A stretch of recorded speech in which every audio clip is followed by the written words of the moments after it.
Haleluya. Salam sejahtera bagi Bapak, Ibu, Saudara-saudari, keluarga besar GBDI LCD Magelang yang dikasihi oleh Tuhan. Puji Tuhan. Resilient, saya tangguh di dalam Tuhan. Puji Tuhan. Nah, Bapak, Ibu, Saudara-saudara yang dikasihi oleh Tuhan, kita akan renungkan kembali kebenaran firman Tuhan yang terdapat di dalam kitab 1 Korintus 13 ayat 1 sampai yang ke-13. Nah, Bapak Ibu, Saudara yang dikasihi Tuhan, Rasul Paulus di akhir pasal kasih ini menulis suatu ayat yang menjadi suatu kesimpulan dari seluruh Alkitab tentang hidup orang yang percaya. 1 Korintus 13 ayat 13. Firman Tuhan berkata demikian. Demikianlah tinggal ketiga hal ini, iman, pengharapan, dan kasih. Dan yang paling besar di antaranya ialah kasih. Bapak Ibu yang dikasihi oleh Tuhan, hari ini kita akan belajar tiga hal, yaitu iman, pengharapan, dan kasih. Nah, tiga hal ini tidak akan lenyap, Bapak Ibu, tetapi yang menjadi pertanyaannya adalah bagaimana kita memeliharanya sampai Tuhan datang. Jawabannya ada pada perkataan Tuhan Yesus sendiri, yang mana itu terdapat di dalam Markus 13 ayatnya yang ke-33. Berjaga-jagalah dan berdoalah. Nah, hari ini kita akan belajar tiga hal. Yang tadi saya katakan, iman, pengharapan, dan kasih. Dan bagaimana memeliharanya dengan berdoa dan berjaga. Hal pertama yaitu ayatnya yang ke-13a. Tinggal iman. Ya. Bagaimana kita memelihara iman kita? Iman dipelihara dengan berdoa. Ya. Bapak, Ibu, Saudara-saudari yang dikasihi oleh Tuhan, kita tahu iman itu adalah dasar dari segala sesuatu yang kita harapkan dan bukti dari segala sesuatu yang tidak kita lihat. Itu yang dikatakan iman. Oleh sebab itu, tanpa iman, kita tidak mungkin berkenan kepada Allah. Ya, Ibrani 11 ayat 6 dikatakan di sana. Ya. Tapi iman juga bisa lemah. Kenapa?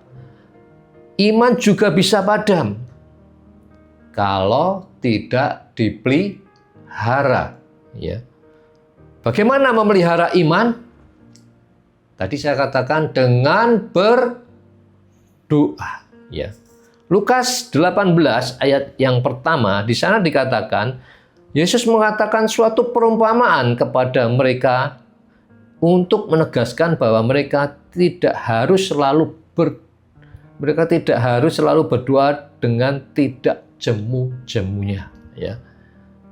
Lukas 18 ayat 1 mengatakan, Yesus mengatakan sesuatu perumpamaan kepada mereka untuk menegaskan bahwa mereka harus selalu berdoa dengan tidak jemu-jemu. Ya. Nah, iman kita tidak akan kuat bukan hanya karena kita pintar, bukan hanya karena kita pandai, tetapi iman kita kuat karena kita sering bersekutu dengan sumber iman itu sendiri, yaitu Tuhan kita. Ya. Hal yang kedua adalah pengharapan. Ya. Tinggal pengharapan. Ya. Bagaimana kita memelihara pengharapan? Pengharapan itu dipelihara oleh berjaga-jaga. Ya. Dengan berjaga. Ya. Apa itu pengharapan? Pengharapan itu adalah sauh yang kuat dan aman bagi jiwa kita. Bapak Ibu bisa baca di dalam Ibrani 6 ayat 19 ya. Dalam Roma 8 ayat 24 di sana juga dikatakan bahwa karena dalam pengharapan kita diselamatkan ya. Jadi pengharapan kita bukan pada dunia ini ya, tetapi pengharapan kita pada kedatangan Tuhan Yesus yang kedua kali. Titus 2 ayat 13 ya. Di sana dikatakan dengan menantikan penggenapan pengharapan kita yang penuh bahagia dan pernyataan kemuliaan Allah yang maha besar dan juru selamat kita, yaitu Yesus Kristus. Jadi pengharapan kita terletak pada Tuhan Yesus saja. Tapi pengharapan itu juga bisa pudar ya. Kalau kita terlena dengan dunia ini, kalau kita terlena dengan arus dunia ini. Ya. Oleh sebab itu, bagaimana cara kita menjaga pengharapan? Yaitu dengan berjaga-jaga. Markus 13 ayat 33, di sana dikatakan, hati-hatilah dan berjaga-jagalah, sebab kamu tidak tahu bila manakah waktunya tiba. Nah, orang yang berjaga itu seperti pelayan yang menunggu tuannya ya, untuk pulang. Lampunya tetap menyala, pakaiannya rapi, ya. Dia tidak tertidur, dia tidak mabuk, ya. Tidak sibuk dengan hal yang sia-sia. Itu yang dilakukan seorang hamba kepada tuannya, ya. Lukas 12 ayat 35. Hendaklah pinggangmu tetap berikat dan pelitamu tetap menyala, ya. Jadi berjaga artinya jaga hati, jangan kita memiliki akar kepahitan, ya. Jaga hati kita, jaga mata kita supaya jangan mata kita melihat hal-hal yang najis, ya. Jaga mulut kita, jangan sampai mulut kita berkata-kata tidak baik dengan bergosip, ya, dengan berkata-kata tidak baik kepada orang lain. Karena kita tidak tahu kapan Tuhan itu akan datang, ya. Dan kita mau supaya kita didapati Tuhan itu menjadi anak Tuhan yang setia, ya. Yang ketiga, kasih. Bagaimana cara kita memelihara kasih? Kasih adalah yang paling besar. Ayat 13c dikatakan, dan yang paling besar diantaranya ialah kasih. Kenapa kasih paling besar? Pertama, karena Allah adalah kasih. 1 Yohanes 4 ayat 8 di sana dikatakan, barang siapa tidak mengasihi ia tidak mengenal Allah, sebab Allah adalah kasih. Ya. Kalau kita punya kasih, kita ini mirip Allah. Sifat kita, perbuatan kita, ya. Karena dikatakan bahwa barang siapa yang tidak mengasihi, ia tidak mengenal Allah, sebab Allah adalah kasih. Yang kedua, karena kasih tidak pernah berkesudahan. Kasih itu kekal, ya.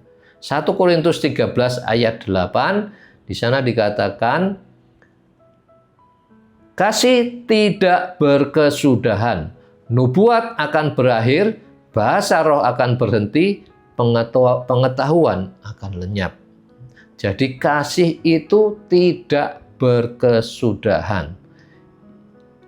Iman jadi penglihatan, pengharapan jadi kenyataan, tetapi kasih kekal sampai selama-lamanya. Yang ketiga, karena kasih itu bukti kita ini murid Kristus.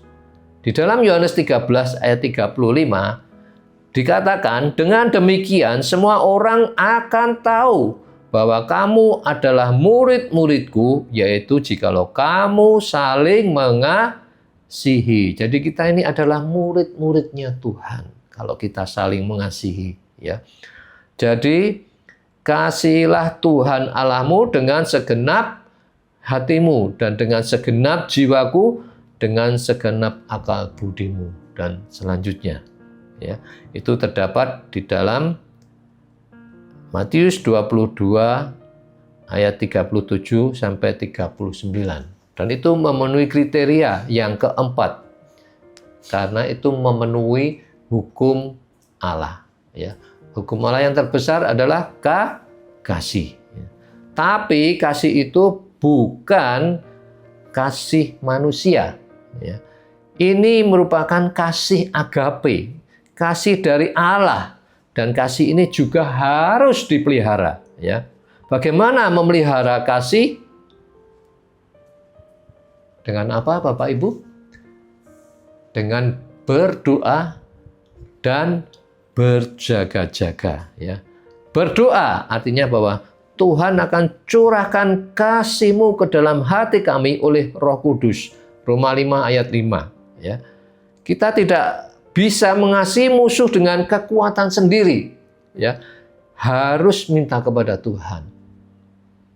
Kelihatannya mudah, Bapak Ibu, kalau kita berkata aku mengasihi engkau, tetapi di dalam kehidupan sehari-hari kadangkala kita tidak bisa membuktikan kasih itu dalam apa yang kita katakan, ya.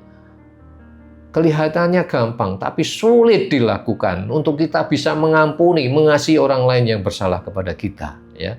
Oleh sebab itu, mari kita harus minta Roh Kudus, supaya Roh Kudus berbicara dalam hati kita, supaya kita bisa mengasihi dan mengampuni orang lain. Ya. Yang kedua, berjaga, ya. Ibrani 12 ayat 15, di sana dikatakan, jaga hati dari akar pahit, dari iri hati, dari sakit hati, dan sebagainya. Nah, sekali kita simpan kesalahan orang, kasih itu pasti langsung padam, ya. Jadi, Bapak Ibu yang dikasihi oleh Tuhan, dunia ini sedang mengejar 3 hal, yaitu uang, kekuasaan, dan ketenaran. Tapi hari ini kita belajar tentang firman Tuhan. Nah, kita berkata hanya tinggal 3, yaitu iman, pengharapan, dan kasih. Dan yang terbesar di antaranya ialah kasih. Jangan sampai di akhir hidup kita kaya karunia tetapi miskin kasih. Terima kasih telah mengikuti renungan 79. Kiranya dapat menjadi berkat bagi kita semua. Bagi Bapak Ibu, Saudara, Saudari yang ingin didoakan untuk pokok doa tertentu, menceritakan kesaksian, baik mujizat, kesembuhan, pemulihan, masalah keluarga, dan lain-lain, dapat disalurkan melalui chat WhatsApp di nomor 081-3742-0088. Mari kita tundukkan kepala dan berdoa. Bapa, terima kasih buat firman-Mu malam hari ini. Firman-Mu yang sudah mengingatkan dan menegur kami. Ampuni Bapa kalau kami sering lalai untuk berdoa dan berjaga-jaga. Oleh sebab itu menjadi kerinduan hati kami, penuhi kami dengan iman. Beri kekuatan kepada kami untuk kami punya pengharapan. Dan curahkan kasih-Mu di dalam hati kami, supaya kami boleh menjadi anak-anak Tuhan yang kuat, yang tangguh di dalam Engkau Tuhan. Engkau memberkati seluruh umat-umat-Mu, sidang jemaat-Mu yang sudah mendengar kebenaran firman-Mu malam hari ini. Kiranya mereka boleh dikuatkan kembali lewat kebenaran firman-Mu. Kami percaya mereka boleh menjadi anak-anak Tuhan yang didapati setia sampai Tuhan datang kedua kali dalam dunia ini. Oleh sebab itu, diberkatilah mereka semua ya Tuhan, supaya mereka tetap menaruh iman, pengharapan, dan kasih itu kepada Tuhan. Sebab Engkaulah satu-satunya pengharapan kami. Engkaulah juru selamat kehidupan kami. Tidak ada Allah lain yang bisa menyelamatkan kami selain daripada Engkau Tuhan. Oleh sebab itu, Tuhan terus pelihara iman kami, pengharapan kami, kasih kami, supaya kami tetap berdoa dan berjaga-jaga. Terima kasih Bapa. Segala puji, hormat, dan syukur hanya bagi nama Tuhan.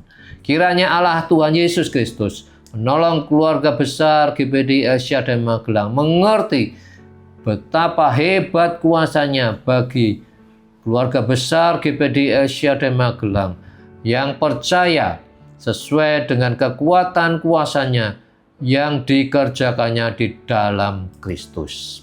Haleluya. Di dalam nama Tuhan Yesus Kristus, kami sudah berdoa mengucap syukur. Haleluya. Amin.